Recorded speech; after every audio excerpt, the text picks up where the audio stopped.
Hello! Akala ko tapos na ako sa aking video sa Taal.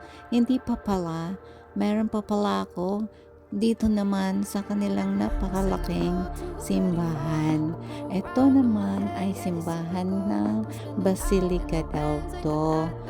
Ah, no offense meant, hindi po kasi ako Catholic. So, meron ako mga hindi alam tungkol dito. So, itong simbahan na ito, ni-research ko, built daw to 1572. At yung mga bell, ayan, na naka-display dyan, sobrang bigat yan, hinipo ko, solid siya. Solid siyang bakal. Hindi ko alam kung ano kasi nag-discoloration, nag-kulay-gray na eh. Feeling ko yan yung original na dinala from Spain siguro.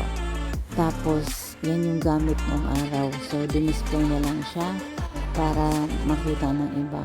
Tapos, ito, parang dorm siya. Hindi ko lang talaga super duper alam. Tapos, may naka-display dito na karwahe. Ayan. Picture video din ako dyan. Parang dormitory to. Tapos, yung ayan, yung sa right side na doon, may nakalagay dyan na kay Sasay. Hindi ko alam ha, correct me if I'm wrong.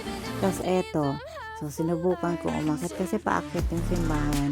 Mataas na yung lugar niya, tapos itinaas pa nila paakyat.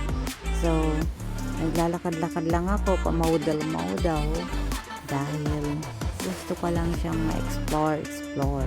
Nagkataon nga lang, alam nyo, may ikinakasal dito nung pumunta ako. Kaya ang dami kong nakita dyan, yan, mga bridesmaid, mga yung wedding entourage, andyan. So hanggang dito lang muna ako sa labas. Bye!